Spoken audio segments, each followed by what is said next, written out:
이번부터 이제 8회차까지 8주 동안 프로이트 이제 성형에 관한 3편의 에세이를 함께 공부할 유충현입니다. 첫 시간이다 보니까는 바로 이제 텍스트로 들어가긴 좀 여러모로 좀 어려운 점이 있을 것 같아서 기본적인 좀 개념들을 좀 설명을 하고 우리가 앞으로 배울 부분들이 어떤 것인가 설명을 하고 나서 이제 2부쯤에 가서 텍스트로 들어가도록 그렇게 제가 준비를 해왔고요. 그래서 나눠드린 그 강의안 보시면은 1쪽하고 2쪽에 제가 예비 고찰이라고 아마 써놓은 부분들을 좀 점검을 해보면서 시작을 하도록 하겠습니다. 그 키 컨셉이라고 해서 제가 이제 몇 가지 적어놨는데, 1905년에 쓰인 텍스트예요, 이게. 그래서 어떻게 보면 이제 초기에 해당하는 텍스트이고, 요즘에 이제 악강이 프로이트로 돌아가자 이렇게 주장을 많이 하고 있는데, 그 당시 악강이 말하는 프로이트라는 건 이제 초기의 프로이트를 말합니다. 그러니까 주로 무의식하고 성욕에 대한 관심이 가장 왕성했던 시기, 그 호기심이. 그래서 그쪽에 좀 초점을 맞춰서 읽는 것이 이제 프로이트를 제대로 읽는 거다. 락강이 그렇게 얘기한다면, 그리고 이제 꿈의 해석이 이제 그 무의식에 대한 가장 중요한 텍스트라고 할 때, 성욕에 관한 이 두 번째 이 중요한 개념 자체가 이 성욕에 관한 3편의 에세이에 드러나 있다고 그렇게 볼 수가 있을 것 같아요. 그래서 우리가 반드시 이제 락강을 이해하기 위해서 프로이트를 갖다가 먼저 선행 연구를 해야 한다. 그렇게 봤을 때는 저는 이제 꿈의 해석하고 이 텍스트가 굉장히 중요한 텍스트가 될 거라고 그렇게 생각을 하고 있습니다. 하여튼 그래서 주로 다뤄지는 게 성욕하고 이제 충동 같은 개념들이 이제 중요해지는데요. 먼저 앞서서 그 예비 고찰로서 우리가 좀 살펴볼 것이 이제 유아기 시절의 중요성입니다. 정신분석에서 이제 유아기에 대한 어떤 중요성은 꼭 이 시절뿐만이 아니라 애초부터, 그러니까 프로이트가 처음 정신분석이라는 학문을 갖다가 창시할 시초부터 존재했던 그런 중요한 그런 테마였어요. 그래서 그걸 갖다 이제 우리 속담으로 풀어보면 3살 버릇이 80까지 간다. 이 속담에서 잘 드러나 있다고 봅니다. 그래서 유년기에 형성이 된 성격 그리고 정신 구조가 좀처럼 바뀌지 않는다는 것을 이 속담이 보여주는데, 과연 왜 그럴까요? 이게 그 시절에 겪은 자극이 워낙 강렬하기 때문에 이게 좀처럼 바뀌기 어렵다는 겁니다. 근데 이게 강렬한 이유가 이 유아라는 시절에는 아무래도 그 방어 메커니즘이라고 하죠. 이게 발달이 잘 안 돼 있기 때문에 어떤 사건을 받아들일 때 있어서 그 강도가 굉장히 클 수밖에 없다는 거예요. 그걸 처리해 줄 수 있는 어떤 기제가 없기 때문에. 자아가 잘 제대로 발달이 안 돼서 그 유아 시절에 겪었던 경험들은 굉장히 크게 강렬하게 다가올 수밖에 없는데, 또 쾌감도 당연히 커질 수밖에 없고, 또 고통이나 상처도 훨씬 더 우리가 느끼는 것하고는 다르게 강하게 다가올 수밖에 없습니다. 근데 이걸 스피노자가 이제 에티카에서 그런 얘기를 하는데요. 보다 강한 정서가 대체해야지만이 이전의 정서가 사라진다라고 얘기를 합니다. 실제 눈앞에 있던 어떤 사건이나 사물이 사라진다고 해도 사람의 마음속에는 그것에 의해서 받은 정서가 그대로 잔존해 있는데, 이것이 없어지기 위해서는 보다 큰 정서가 이것을 대체할 때에만 그것이 사라진다고 하는 거죠. 그런데 그렇게 봐서 우리가 이해를 한다면은 유아기에 받았던 정서보다 더 큰 강렬한 정서를 유아기 이후에 겪는다고 해서 그러면 그 유아기의 정서가 사라질 것이냐? 우리가 만약 이렇게 가정을 해보면 오히려 퇴행의 욕구가 다시 발동하지는 않을까. 다시 유아기로 돌아가는 그런 경향이 있을 거라고 그렇게 예상을 해볼 수 있을 것 같습니다. 그 예가 말이죠. 엄청난 위기의 순간이라든가 혹은 아주 감내하기 어려운 그런 정서, 주로 이제 경악 같은 그런 거겠죠. 아주 크게 놀라는 이런 정서가 몰려오게 되면 우리는 의지할 만한 절대적인 대상을 찾기 마련이라는 거예요. 그래서 지금도 깜짝 놀라게 될 때 어떤 이벤트가 발생할 때는 무의식적으로 외치는 소리가 있죠. 이게 우리나라 말로 따지면 이제 엄마를 찾게 되는 거고, 영어로 따지면 이제 오 마이 갓, 신을 찾게 되는 겁니다. 그러니까 결국 이 시기 어떤 유아기 시절에 어떤 겪었던 체험들로 오히려 퇴행하기 쉬울 만큼 어린 시절의 어떤 경험, 자극들이 끝까지 무의식 속에서 살아남아서 우리의 사고하고 행동 전반에 평생을 걸쳐서 영향을 미치고 있다는 겁니다. 그만큼 정신분석과 이 유년기의 관계는 굉장히 중요한데요. 예. 근데 이것이 어찌됐건 어느 순간은 사회화된 인간, 즉 주체가 되기 위해서는 여기서 머물러서는 곤란하죠. 그러니까 그것들이 이제 억압이 되어야 할 필요가 있고, 이 억압 자체가 어떤 신경증의 원인이 된다. 이것이 이제 기본적인 주제예요. 초기에 프로이트가 생각했던 신경증의 병인론에는 유아기 시절에 어떤 외상적인 사건들이 있었다. 근데 그것이 결국에는 이제 불쾌한, 그래서 긴장을 갖다가 유발하는 그런 기억들이기 때문에 억압을 시켰다는 것이고, 근데 이 억압됐다는 것은 단순히 사라진다는 얘기가 아닙니다. 언제든지 다시 솟구쳐 오를 수 있는 그런 출구나 통로를 찾게 되죠. 그래서 적절한 사건하고 우리가 이제 락강식으로 얘기하면 실제라고 하는 것하고 이제 만나게 되면 유아기 시절의 어떤 외상적인 사건들이 이렇게 떠오르게 되는 거죠.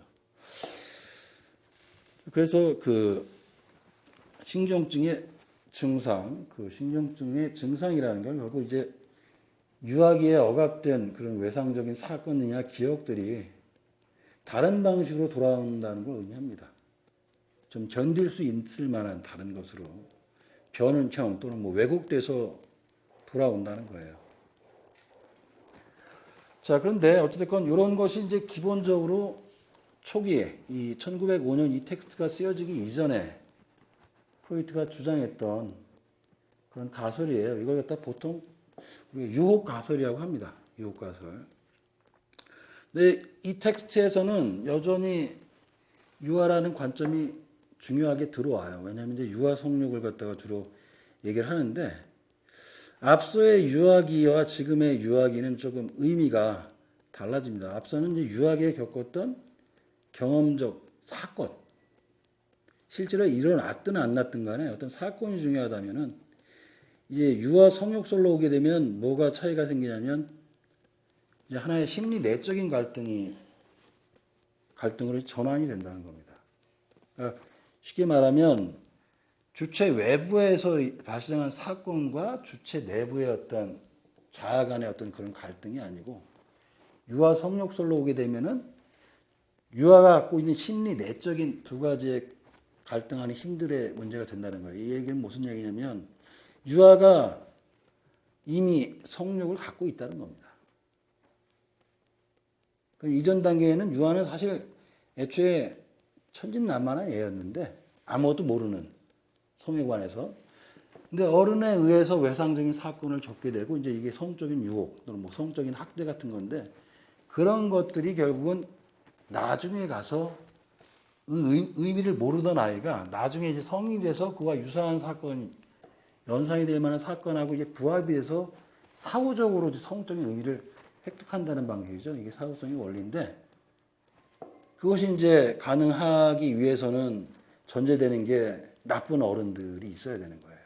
항상 유아의 어린 시절에는 나쁜, 특히 성적으로 학대하는 어른이 전제가 될 때에만 유혹가설이 유지가 된다면, 여기에 해당하는 어른들이 주로 부모들 아닙니까? 지인들.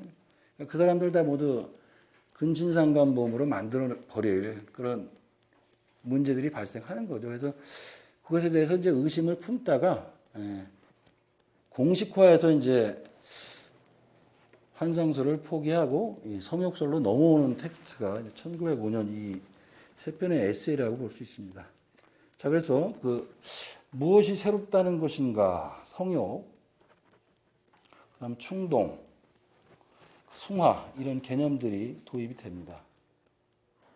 여기서 성욕 같은 경우도 전작에서 분명히 나오기는 하는 그런 개념이긴 한데 좀 새로운 층위에서 점검이 된다는 의미에서 이제 새롭다고 봐야 돼요. 아까 말씀드린 것처럼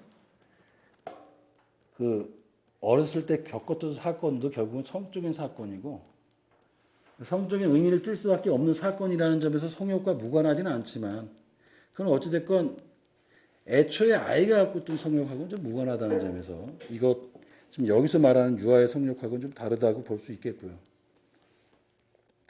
충동이라는 개념, 이게 이제 좀 설명을 좀 드려야 될 것 같은데요. 지금 아마 국내 이 번역되어 있는 책을 갖다 보고 계실 것 같은데 국역본에 보시면은 이게 대부분 본능으로 지금 번역이 되어 있습니다. 무슨 얘기하냐면 원래 프로이트가 글로 저술을 남길 때에는 이제 트리프라고 되어 있었어요. 이제 독일어 트리프가 영어에 해당하는 단어는 드라이브랑 같은 단어입니다. 근데 이 단어를 갖다가 거의 구분 없이 이렇게 번역을 해버렸어요.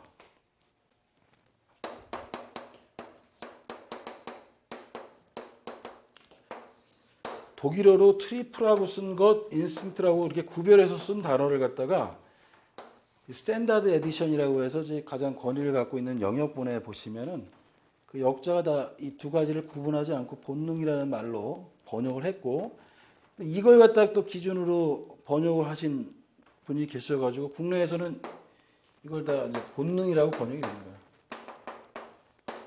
텍스트에 보시면 성본능 이렇게 나오는데요. 이게 다 충동으로 바꿔서 이해를 하셔야 됩니다. 왜냐하면 이 본능하고 충동은 전혀 다른 개념이거든요. 어떤 점에서 다르냐면 본능이라고 하는 것은 대상하고 1대1 대응하는 그런 개념입니다. 본능에는 그 본능을 해소할 유일한 대상이 있는 거예요. 근데 충동은 대상이 따로 없다고 할 정도로 충동은 가변적입니다. 대상이. 어떤 것도 그 충동의 만족을 위해서 대상이 될 수가 있는 거죠. 차이가 있는 거예요. 가령 동물에게는 충동이 없어요. 동물은 본능만 있습니다. 그래서 정해진 대상, 목적 이런 게 다 있고 그래서 동물은 완전히 어떤 매뉴얼에 따라서 그 정해진 대상과 목적에 따라서 그대로 행동을 하게 돼요.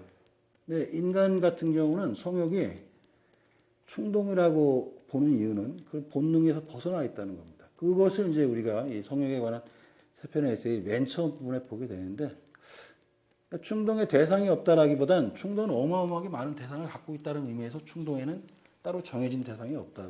그래서 어쨌건 이 본능과 충동을 구분해야 되는데 이게 책에는 다 구분 거의 없이 본능이라고 되어 있고요. 어떤 것들이 이제 영어로 임펄스라고 되어 있는 것만 이제 충동으로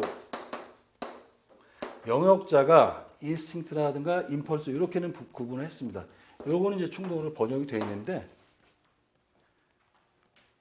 어떤 구조적인 문제겠죠. 원어를 영역하면서 일단 1차적으로 왜곡이 일어났고 그걸 그대로 받아들이면서 번역하면서 그 문제가 그대로 번역이 돼버린 거예요. 하여튼 그걸 갖다 좀 주의하시면서 아마 텍스트에서 보실 때 본능이라고 되어 있는 부분들은 거의 충동으로 다시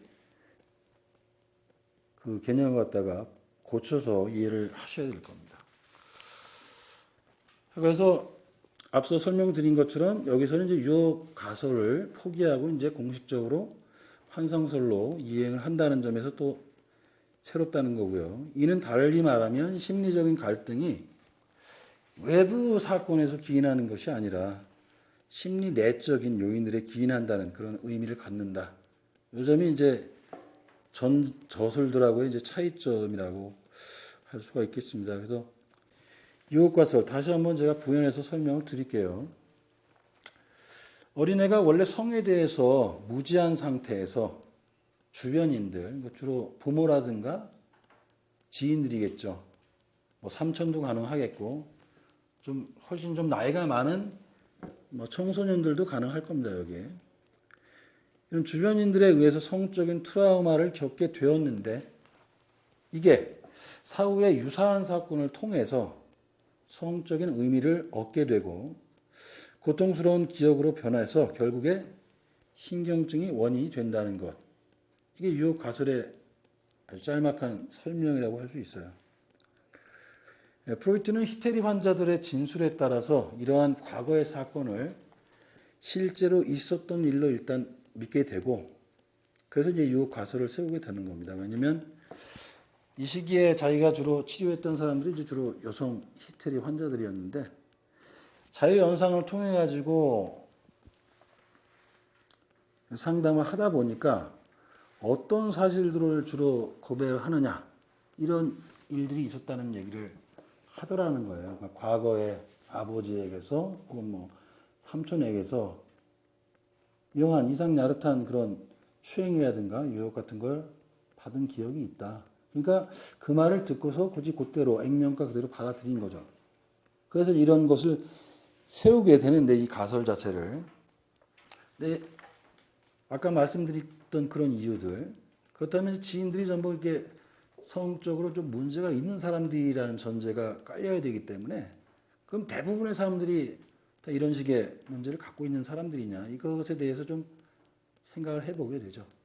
그래서 이것의 어떤 문제점을 스스로 이제 인식을 하고, 사실상 1897년에 자기 친구에게 보낸 편지에서 더 이상 자기는 이 유혹 가설을 믿지 않는다고 그렇게 편지를 보냅니다. 사적인 편지에서는. 자, 유아 성욕.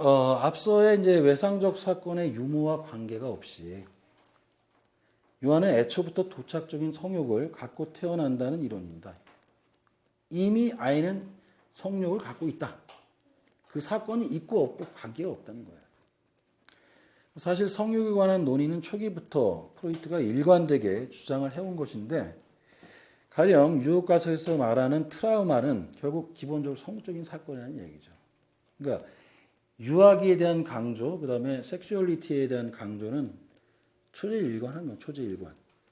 그래서 이제 불쾌감을 유발하는 그런 사건인데요. 그래서 유혹 가설에서의 성욕은 매우 이제 제한된 의미로만 사용이 됩니다.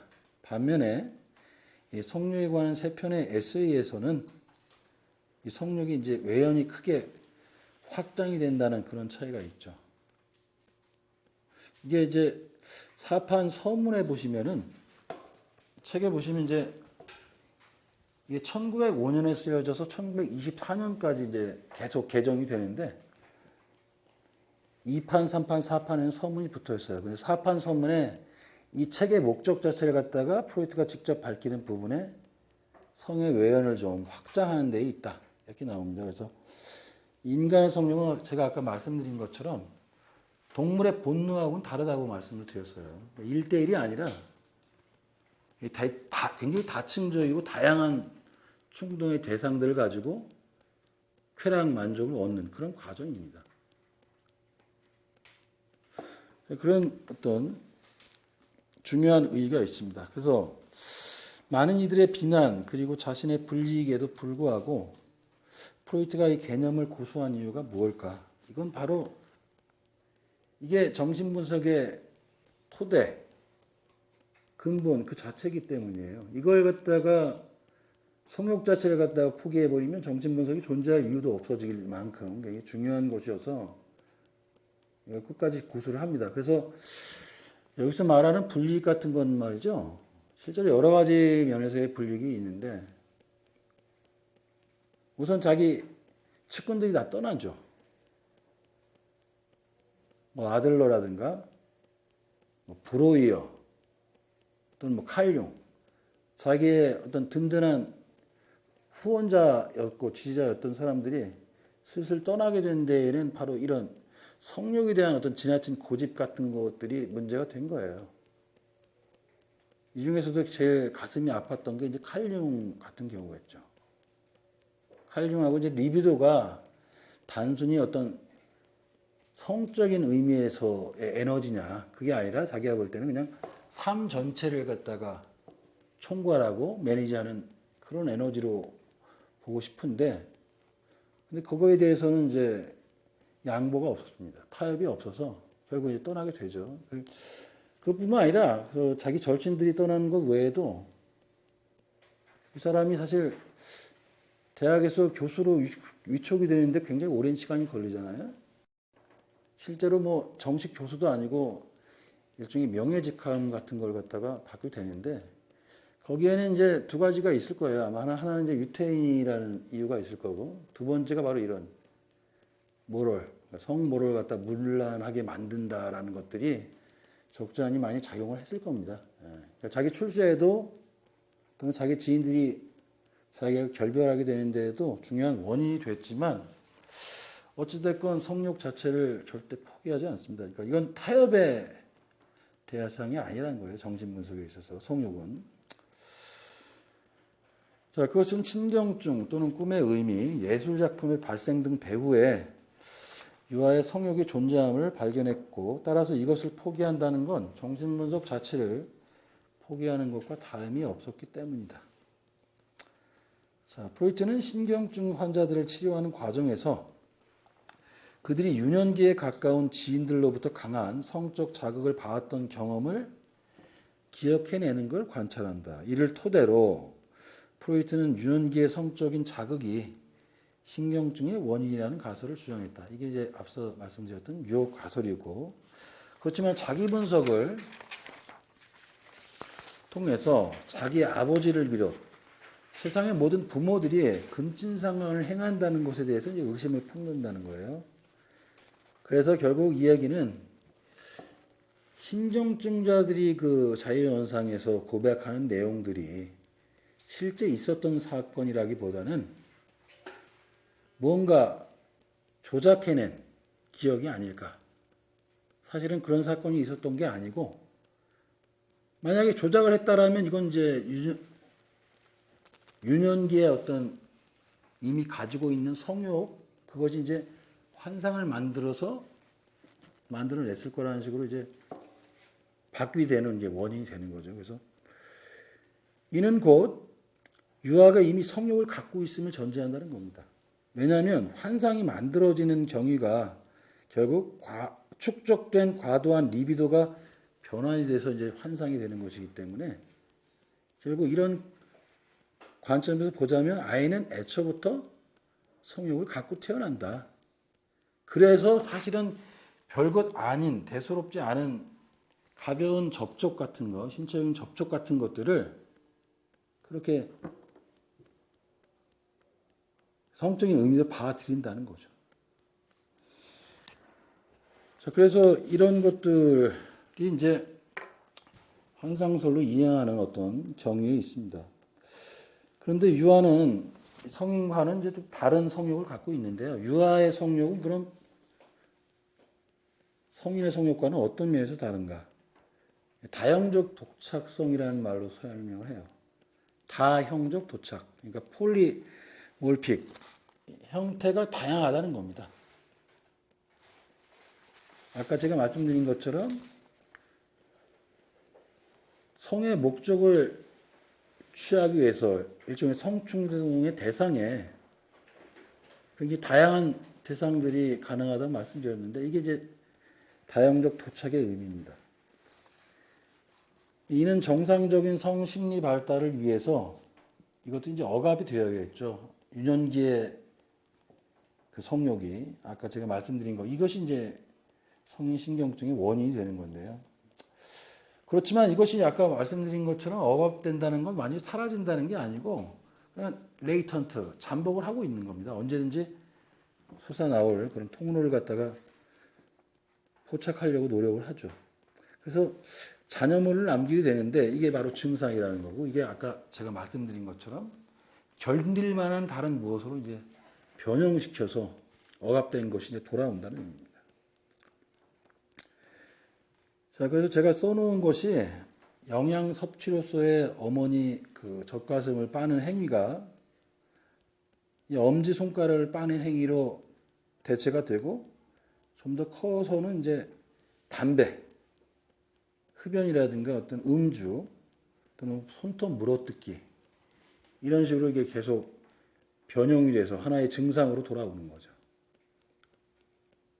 이게 사실 뭐 담배를 피운다거나 이렇게 손톱을 물어뜯는다는 그 행동에 숨겨진 의미는 사실은 그 유아기의 성욕이 있다는 거예요. 그 흔적이 남아있다라고 프로이트는 설명을 합니다. 예.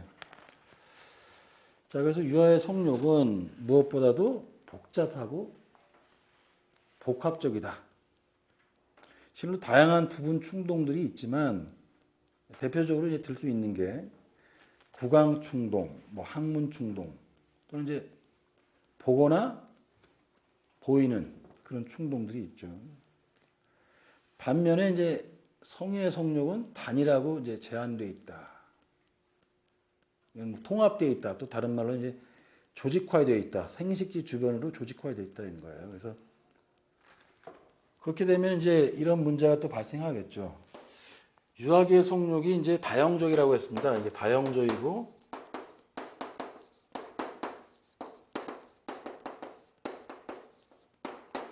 자, 성인의 성욕은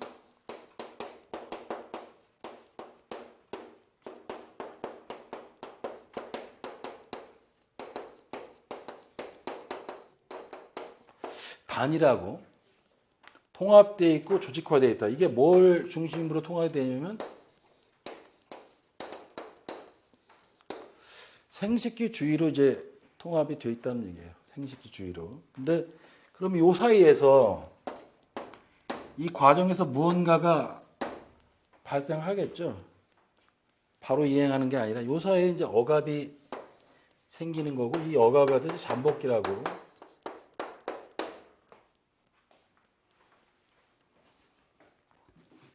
이게 이제 우리가 다음 시간쯤에 아마 배울 수 있을 것 같은데요. 하여튼 이런 식으로 발달론 그런 개념이 들어오게 됩니다.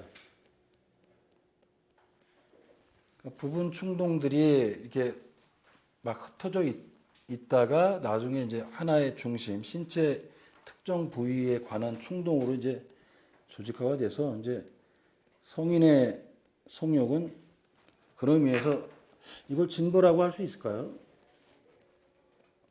뭐 발달이라고 하면 사실 그 발달 자체에는 뭔가 완성된 형태로 간다라는 의미가 들어가는데 저는 어떤 의미에서 이런 것들이 하나의 문제가 될 수 있을 것 같아요. 그러니까 다양하게 즐길 수 있는 방식들을 포기하고 우리는 이제 제한된 의미로만 즐길 수밖에 없게 되었는데 이걸 과연 진보라든가 발달 또는 정상이라고 얘기할 수 있을까? 하여튼 그런 것에 대해서 좀 더 심화된 연구가 좀 필요할 것 같습니다. 예. 자, 그래서 예, 아까 제가 말씀드린 이후부터 다시 읽어볼게요. 그래서 따라서 애초에는 성 목적과 관계가 없는 기관들이 성 목적을 위해서 봉사를 한다. 가령 입이라든가 항문 같은 것은 이제 원래 소화기관에 해당하는 거죠.